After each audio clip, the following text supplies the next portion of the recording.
मनमंत्र, या यूँ कह लीजिए कि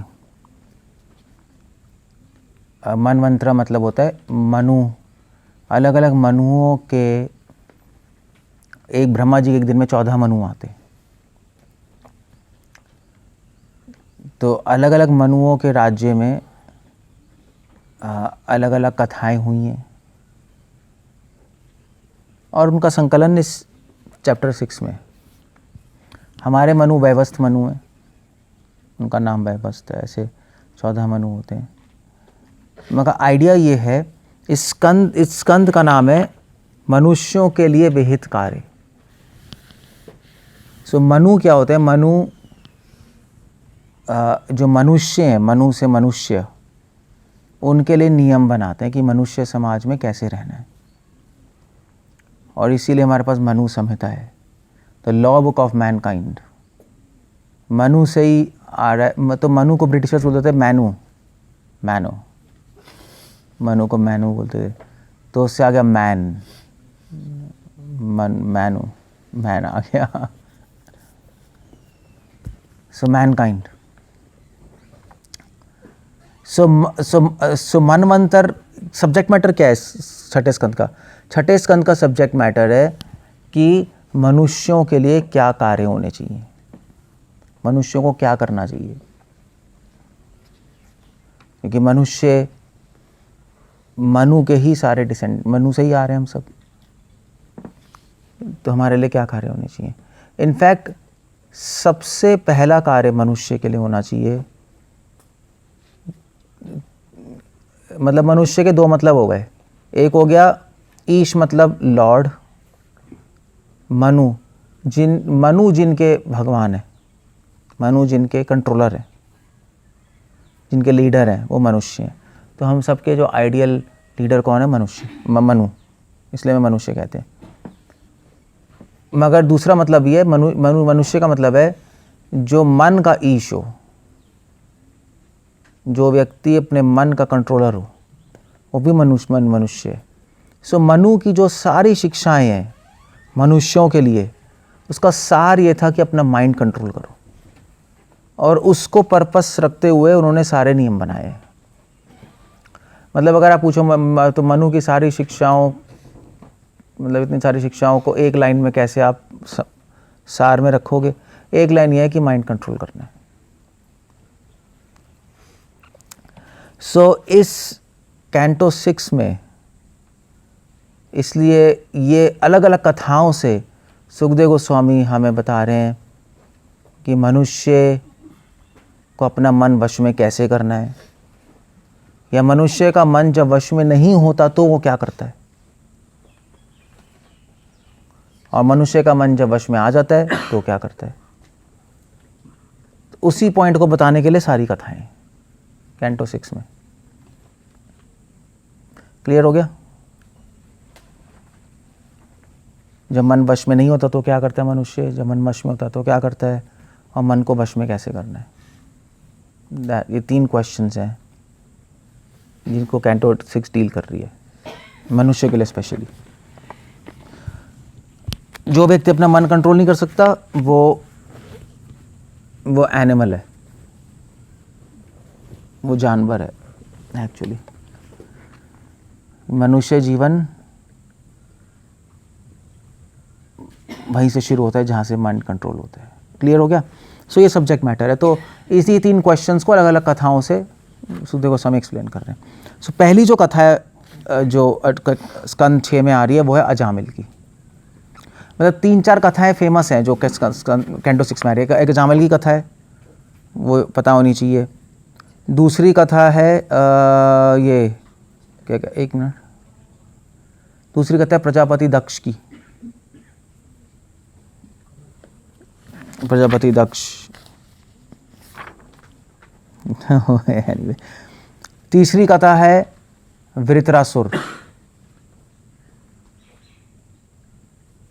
और ऑफ कोर्स उससे जुड़ी हुई चित्रकेतु की कथा। वृत्रासुर और चित्रकेतु की कथा तीसरी। और मतलब उसके बीच में चीपी चल रहा है, बट यही है बेसिकली, तीन तीन तीन तीन कथाएं हैं इसमें। और चौथी है आपकी दीति और इंद्र की। चार स्टोरीज हैं जिससे सुखदेव गोस्वामी ये 3 क्वेश्चंस को हैंडल कर रहे हैं। अजामिल की, प्रजापति दक्ष की, वित्रासुर चित्रकेतु और इंद्र और दीति। ये बस ये चल रहा है और कुछ नहीं है। सो कैसे कर रहे हैं वो मैं बता रहा हूँ। सो स्कंद 6 के अध्याय 1, 2, 3 में अजामिल की कथा है। तो अजामिल की कथा से हमें ये बता रहे हैं कि जब माइंड कंट्रोल नहीं होता तो क्या होता है। नहीं, पहला क्वेश्चन तो डील ही हो गया। अजामिल इतना बड़ा ब्राह्मण था, उसने देखा एक प्रोस्टिट्यूट को जंगल में।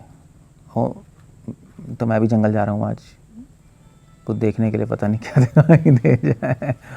थोड़ा ध्यान से चलना चाहिए। अकेले नहीं जा रहा इसलिए कोई प्रॉब्लम नहीं है।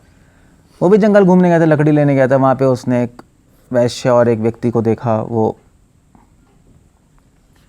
कुछ कर रहे थे और उसका माइंड फिसल गया।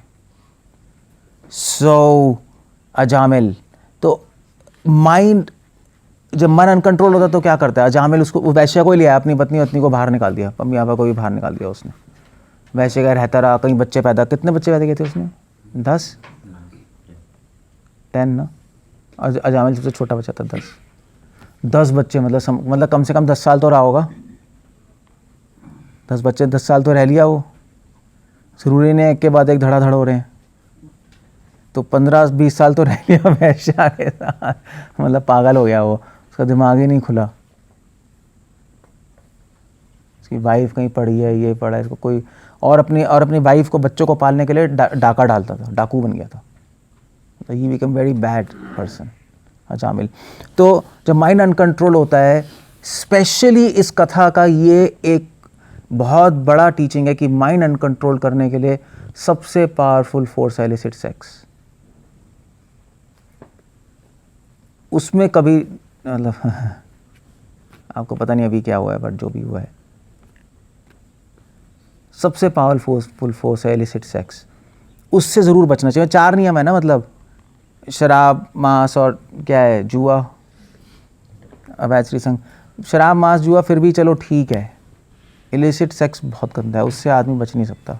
तो अजामिल बहुत अच्छा ब्राह्मण था, आप हिस्ट्री पढ़ो, बहुत सेंस कंट्रोल था, बहुत पावरफुल ब्राह्मण था, बचपन से ट्रेंड था, और देख के उसका माइंड फिसल गया। सो माइंड अनकंट्रोल्ड हो जाता है। इसलिए एक बाइबल में सेइंग है, जैकब ने बोला है, don't put yourself on the way of temptations और you will never be able to walk away. मतलब अगर आप जानबूझ के प्रलोभन के सामने आ जाओ तो फिर आप उससे बच के निकल नहीं पाओगे, फंस ही जाओगे आप। नहीं, हम सोचते हैं ना हमें कुछ नहीं होगा, मगर वो तो फिर हम सोचते हैं क्या हम स्ट्रांग हो गए, अब हमें क्या होगा, मगर जब होगा तो बिन बताए होगा और आपको पता भी नहीं लगेगा क्या हो गया। अब बच जाओ तो भगवान की कृपा है, वरना घुस जाओगे अंदर। डाउन द रैबिट होल, ये कहते हैं इंग्लिश में कहावत है, डाउन द रैबिट होल, सुना है? अंदर घुस जाते हैं। सो ये एक बहुत इंपॉर्टेंट टीचिंग है जामिल की उससे। सो इंटरनेट से बच के रहो आप लोग, आप जिसके पास भी एंड्रॉयड है ध्यान से रहना, क्योंकि एक दिन आप घुस जाओगे, देखना, आप देखना एक दिन क्या होगा। सो बहुत ध्यान से रहना, क्योंकि अब रिस्क करोगे, बड़े बड़े सन्यासी गिर गए इससे, बड़े बड़े सन्यासी वैश्याओं के पास चले गए छोटी सी डिवाइस से। मतलब स्पेशली ब्रह्मचारियों की बात कर रहा हूँ, कांग्रेगेशन तो चलो उनको ज़रूरत होती है, आपके पास जिसके पास भी है बहुत ध्यान से रहना, क्योंकि ये चीज़ छोड़ती नहीं। इसलिए अब बेटर है कि छोटा फ़ोन रख लो फ़ोन के लिए।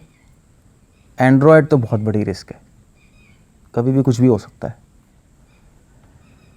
सो ऑफ कोर्स मैनेजर्स की तो ज़रूरत है ही, मैनेजमेंट के लिए तो ज़रूरत होती है, but you have to be careful, बस ये। सो ये चीज़ें थोड़ी डेंजरस हैं, स्पेशली लेट्स से सेक्स, मतलब you can't walk away, that's a whole point. नहीं, यू वॉक अवे कैसे कहेंगे हिंदी में?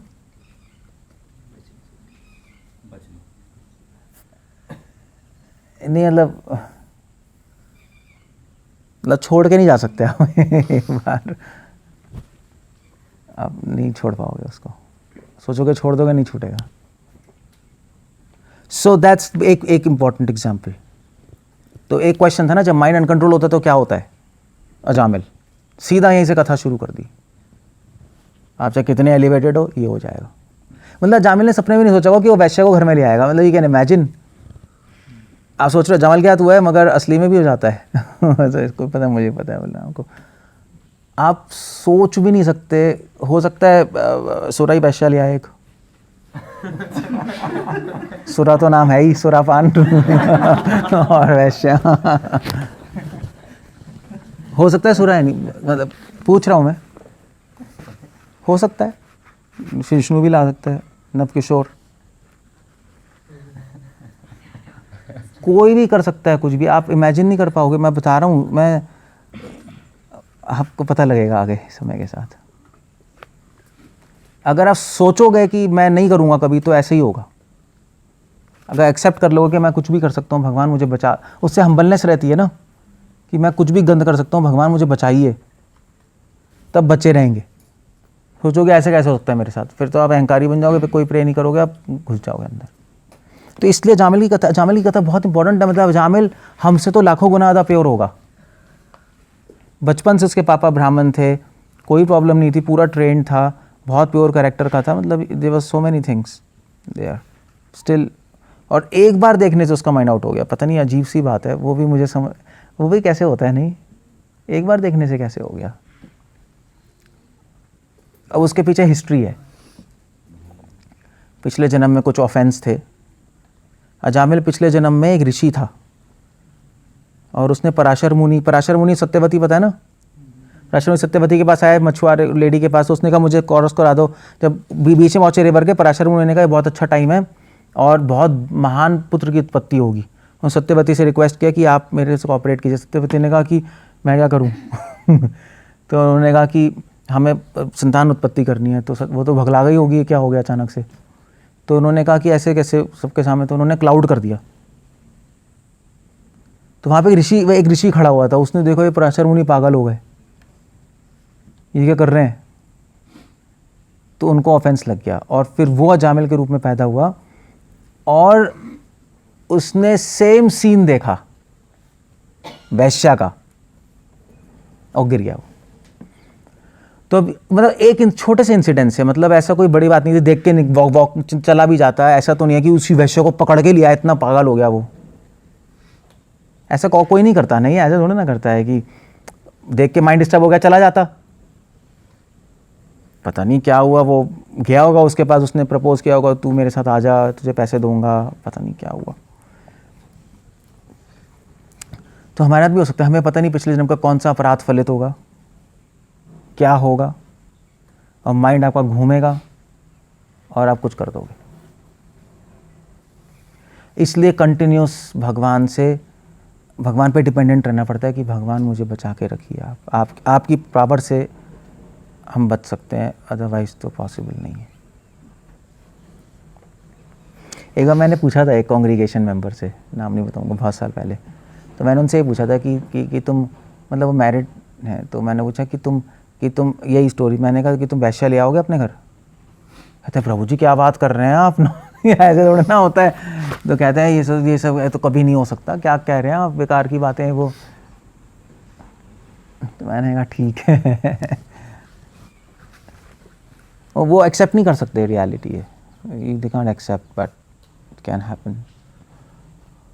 ओके, अजामिल के जीवन का इतिहास। सो ये एक है। दूसरा पॉइंट इसमें है कि माइंड को कंट्रोल कैसे करना है, वो भी इसी कथा में है। यमराज द्वारा अपने दूतों को आदेश, 3रा अध्याय। तो यमराज जी ने यही उपदेश दिया अपने विष्णु दूतों को कि मन को कंट्रोल करने का तरीका भगवान का नाम संकीर्तन है, निरपराध होकर। That's idea. और अजामिल ने अपने अंत समय में निरपराध होकर नाम भी लिया, जो उनकी पहले की ट्रेनिंग थी, जो संस्कार थे, उसके वश आकर बच्चे का नाम नारायण जो भी रख दिया और उनका उद्धार हुआ। फिर उन्होंने साधना की और भगवान के पास चले गए। सो माइंड कंट्रोल करने का तरीका है भगवान का नाम संकीर्तन निरपराध होकर। ये दूसरे क्वेश्चन का हैंडल हो गया इस कथा से। ओके, और माइंड कंट्रोल हो जाता है तो आपका उद्धार हो जाएगा। That's all.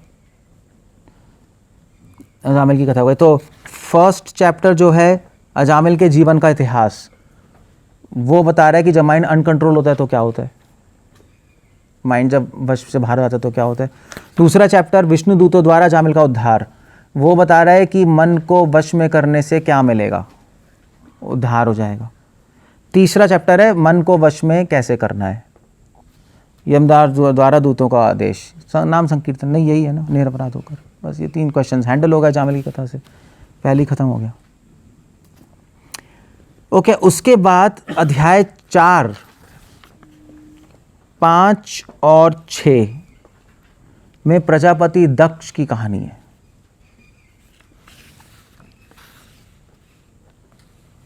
और प्रजापति दक्ष जो है,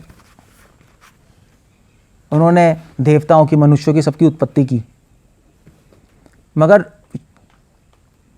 मनुष्य का कर्तव्य क्या है। प्रजापति दक्ष जो है, प्रजापति दक्ष डिवोटी भी है, डिवोटी तो है ही, मगर साथ साथ कर्मकांडी टाइप के बंदे हैं, शुद्ध भक्त नहीं है। इसलिए उनका नाम दक्ष पड़ा, क्योंकि ये बहुत एक्सपर्ट थे सेक्स में। इनके मतलब ये थकते ही नहीं थे, बच्चे पैदा कर करके पूरी पृथ्वी भर डाली। You can imagine. He was such a powerful person. कर्मकांडी, फ्रूटिव, कर्मकांडी मतलब इच्छाएं थी, इच्छाओं में दक्ष थे। इन्होंने भगवान की स्तुति भी की, हमसा गुह्या प्रेयर्स। ये क्या कहते हैं, पता नहीं कहाँ है हमसा गुह्य, हाँ ये अध्याय 4 में हमसा गुह्य प्रार्थना है। दक्ष प्रजापति ने बच्चे पैदा करने की ट्राई की, हो ही नहीं रही थी, तो फिर ये भगवान विष्णु उसकी तपस्या करने चले गए और उनसे प्रार्थना की। उन प्रार्थना का नाम है हमसा गुह्य प्रार्थना है। विश्वनाथ चक्र ठाकुर लिख रहे हैं ये प्रार्थना वेदों में है, जो इन्होंने रिपीट की है ऋग्वेद में।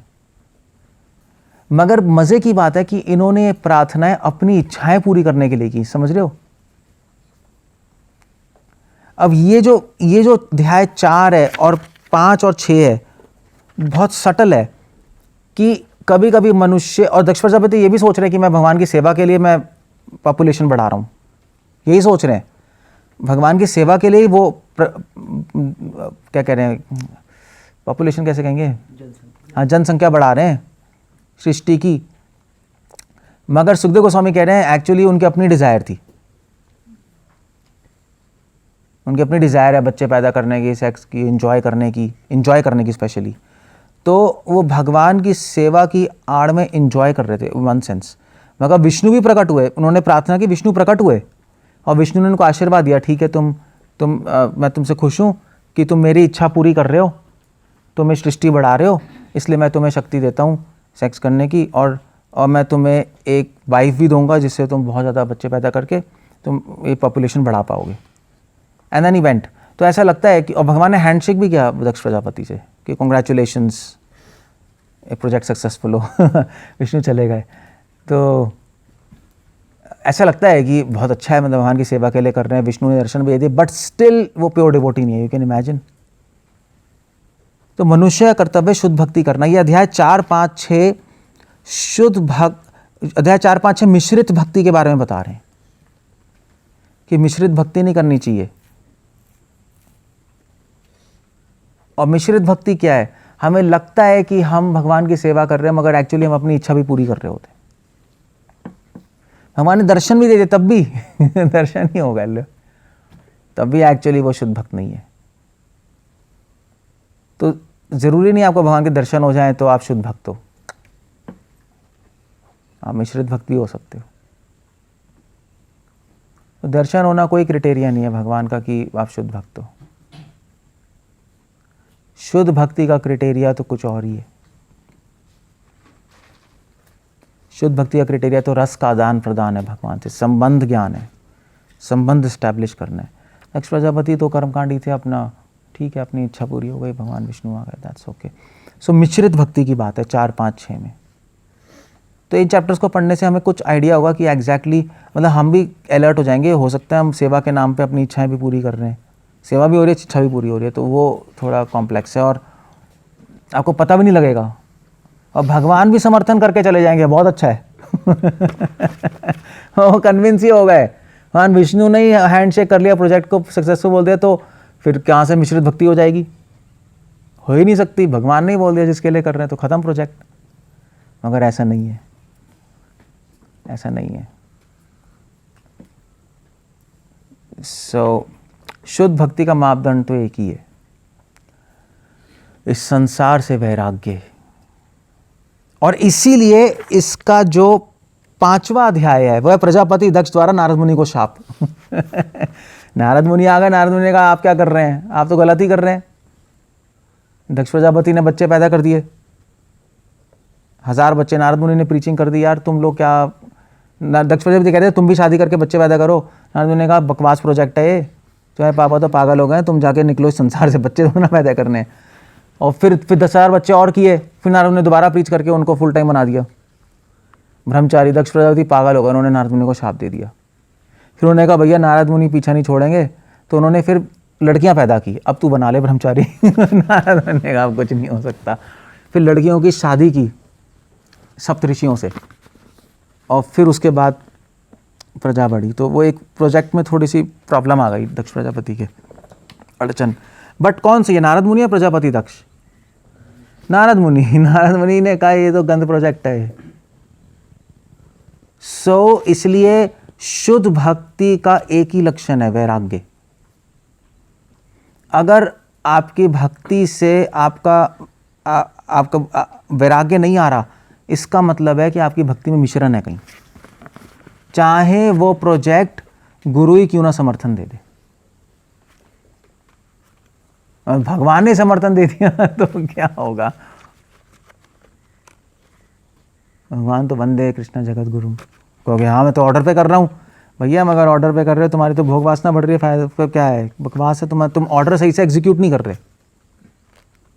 ऑर्डर तो है मगर तुम एग्जीक्यूट ही सही से नहीं कर रहे, या तो तुम्हारी अपनी इच्छा गलत तरीके से एग्जीक्यूट कर रहे हो, गलत तरीके से ऑर्डर पूरा कर रहे हो, तुम्हारी भोग की इच्छा बढ़ रही है। क्या वैराग्य आना चाहिए? ऑर्डर तो फुलफिल करना है, हमें पता ही है। क्लियर हो गया ना?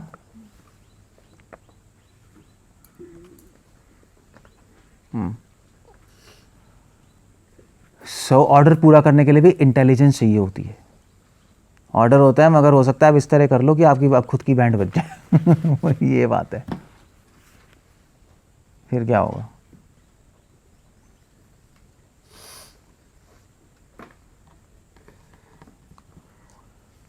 Okay, so that's the idea there. He was doing मिश्रित भक्ति। नारद मुनि ने कहा बकवास है तुम्हारा सब। और 6वां अध्याय प्रजापति दक्ष की कन्याओं का वंश। उन्होंने फिर कहा मैं जब लड़की पैदा करनी पड़ेगी, नारद मुनि फिर कुछ नहीं कर पाएगा, इसलिए उन्होंने कर दिया ये सब। नारद मुनि ने समझाने की कोशिश की, फिर भी समझ नहीं आया। देखो कैसी बुद्धि हो गई। He could understand. नारद मुनि शुद्ध भक्त, जिन्होंने इतने सारे शुद्ध भक्त बना दिए, प्रजापति दक्ष को समझ ही नहीं आया। ऐसा भी होता है, जब भोग वासना बहुत बढ़ जाती है तो वैष्णव की बातें सुनाई देना बंद हो जाती है। इसलिए कभी ऐसा पोजीशन में मत रखो कि भोग वासना बहुत ज़्यादा बढ़ जाए। पहले ही आपको बचा लेना चाहिए अपने आप को, या सुन लेना चाहिए जो भी है, वॉट एवर। एक बार कंट्रोल से बाहर हो जाए सिचुएशन, फिर सुनाई देना भी बंद हो जाएगा। फिर नहीं सुनोगे, फिर आप जो करना है करोगे। So that's 4th, 5th, 6th। ठीक है। सो मनुष्य का कर्तव्य क्या है? मनुष्य का कर्तव्य है भोग वासना कम करे, वैराग्य बढ़ाए और मिश्रित भक्ति ना करे। मिश्रित भक्ति, हाँ बेसिकली मिश्रित भक्ति ना करे, शुद्ध भक्ति करे। That's the idea. Okay, so first 3 chapters शुद्ध भक्ति, नेक्स्ट 3 चैप्टर्स मिश्रित भक्ति, है नहीं। उसका अध्याय 7, 8, अध्याय 7, 8, 9, 10, 11, 12, हाँ 7 से 12 वृत्रासुर की कथा है। सॉरी 12 नहीं, 13 भी, 7 से 13 वृत्रासुर की कथा है। ये सेक्शंस मैंने खुद बनाए हैं, कुछ लोग और खुद अपने मन से भी बना सकते हैं, उससे कोई फ़र्क नहीं पड़ता, मैसेज क्लियर होना चाहिए। क्लियर हो गया ना? ज़रूरी नहीं है कोई और कोई कहेगा हमारे अपने सेक्शन है, कोई अपने सेक्शन, उससे फ़र्क नहीं पड़ता। सबके अपने अपने सेक्शन हो सकते हैं, ये नहीं हो सकते।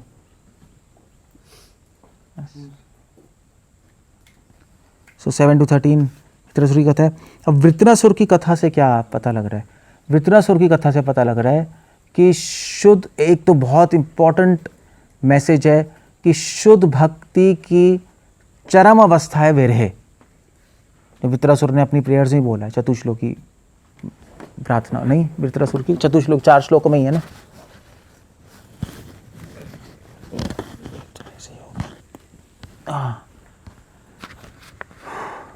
क्लियर हो गया? तो आम बेरहिया कांक्ष क्या है वो, नाक पृष्ठम, वो वाला 4 श्लोक है ना, विशुतम विशुन्ना, वो वाला श्लोक।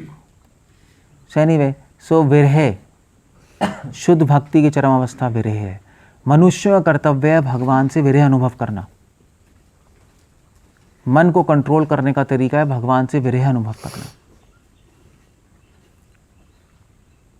ये वृत्रासुर की कथा में एक तो ये मैसेज है, और दूसरा मैसेज है कि शुद्ध भक्ति किसी भी योनि में हो सकती है। वृत्रासुर तो असुरी है, फिर भी he is a pure devotee. तो मनुष्य का कर्तव्य है शुद्ध भक्ति करना, क्योंकि शुद्ध भक्ति का कभी नाश नहीं होगा। वृत्रासुर की योनि में भी कर रहे हैं, और उसकी चरम अवस्था विरह है। ये कंक्लूजन है इन 6 चैप्टर्स का, यही शिक्षा है। मगर जो 7वां अध्याय है, इंद्र द्वारा बृहस्पति का अपमान, वृत्रासुर की कथा यहाँ से शुरू होती है 7वें अध्याय से। उसने अपमान किया और अपमान करने के फलस्वरूप वृत्रासुर की उत्पत्ति हो गई इंद्र को मारने के लिए। सो मनुष्य का कर्तव्य है कि कभी भी अपने गुरु का अपमान ना करे।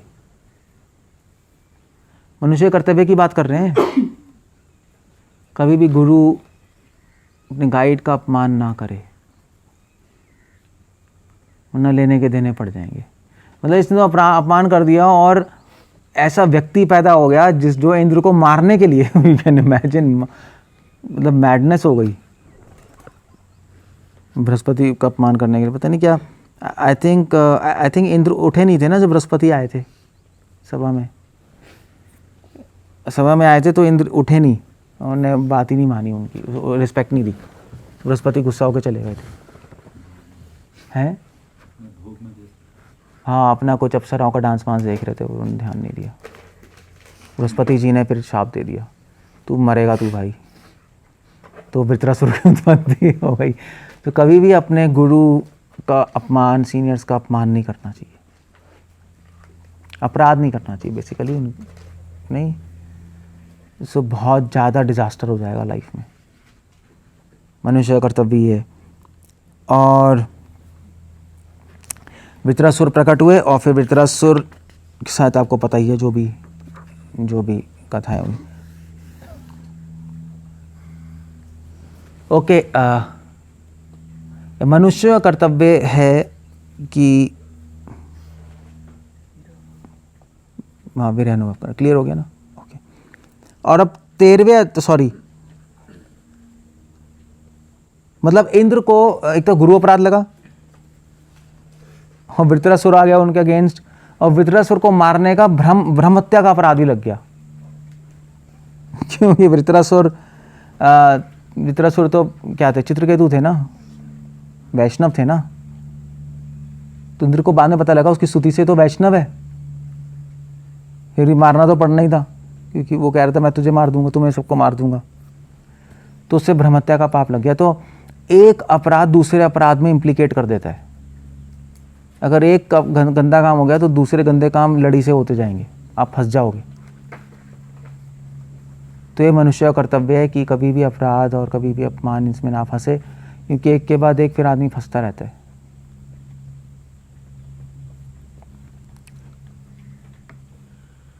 एक झूठ बोलोगे उसको छुपाने के लिए 10 झूठ बोलने पड़ते हैं, यही है ना, यही कहते हैं ना, बस वही बात है। ओके, फिर 14 चैप्टर से लेकर आपका 14, 15, 16, 17, हाँ 17 तक, 14 से 17 तक चित्रकेतु की कथा है। वृत्रासुर, सुखदेव गोस्वामी ने पूछ लिया कि वृत्रासुर ये वैष्णव कैसे था, असुर की योनि में नहीं। तब उन्होंने पिछले जन्म की कथा बताई कि वो चित्रकेतु था, राजा था वो। तो पिछले जन्म की कथा चल रही है, राजा चित्रकेतु का शोक। राजा था, चित्रकेतु था, और फिर उसका बच्चा मर गया था। तो नारद मुनि अंगिरा ऋषि आए, उन्होंने कहा कि उन्होंने उनको ब्लेसिंग दी कि तुम्हारे बच्चा होगा, मगर उससे शोक भी होगा, तुम्हें जल्दी मर जाएगा। तो उनकी रानियों में झगड़ा हो गया, उन्होंने उसके बच्चे को पॉइजन दे दिया, मर गया। तो चित्रकेतु पागल हो गया शोक से। तब नारद मुनि अंगिरा ऋषि आए, उन्होंने उनको आत्मज्ञान दिया, चित्रकेतु डिवोटी बन गए, और फिर अपने अगले जन्म में वो गंधर्व बने। तो ये चैप्टर है यहाँ पर, अपने गंधर्व बने। और फिर 16वें अध्याय में राजा चित्रकेतु की परमेश्वर से भेंट। चित्रकेतु को शिवजी के भी दर्शन हुए। हाँ मतलब तो सबसे पहले चित्रकेतु को भगवान शेष संकर्षण के दर्शन हुए, जिनकी भक्ति करते थे। चित्रकेतु संकर्षण जी के भक्त थे, उनके दर्शन हुए। ये देखिए मैं डिवोटी, गंधर्व जब बन गए, स्तुति गाई, तो देखिए मैं ग्रेट डिवोटी, और फिर उनको शिव जी के दर्शन हुए। सो आप देख रहे हो, मनुष्य का कर्तव्य है, इससे भी पता लग रहा है कि मनुष्य का कर्तव्य है वैष्णव संग लेना। नारद मुनि अंगिरा ऋषि के संग से वो इतने बड़े डिवोटी बन गए। कहाँ एक बेकार से राजा और इतने बड़े डिवोटी। फिर उनको शिवजी का संग भी मिला, शिवजी भी उनके फ्रेंड बन गए थे। चित्रकेतु को लिखा है, became his friend। ने महान वैष्णव की फ्रेंडशिप। तो वैष्णवों का संग लेना ये मनुष्य का कर्तव्य है। मतलब ये सारा डिवोशनल आउटलुक है। तो वो चित्रकेतु की कथा तो आपको पता ही है। फिर उसके बाद शाप बाप मिला तो वो वृत्रासुर बन गया। नहीं ओके, और 18वां 19वां अध्याय है राजा इंद्र का वध करने के लिए दीति का व्रत।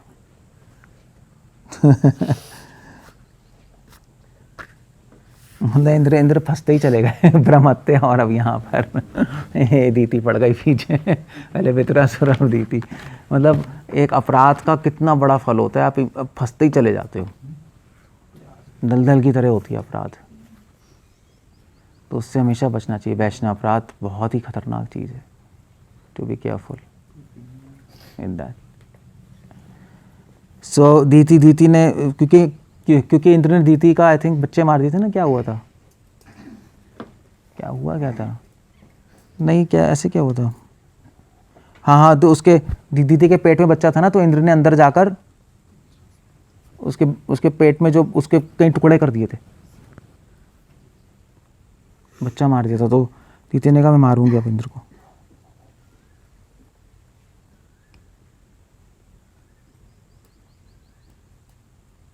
ऐसी कुछ हुआ था समथिंग, मुझे याद नहीं, ऐसी कुछ था। एनीवे, और दीति ने मारना चाहा इंद्र को।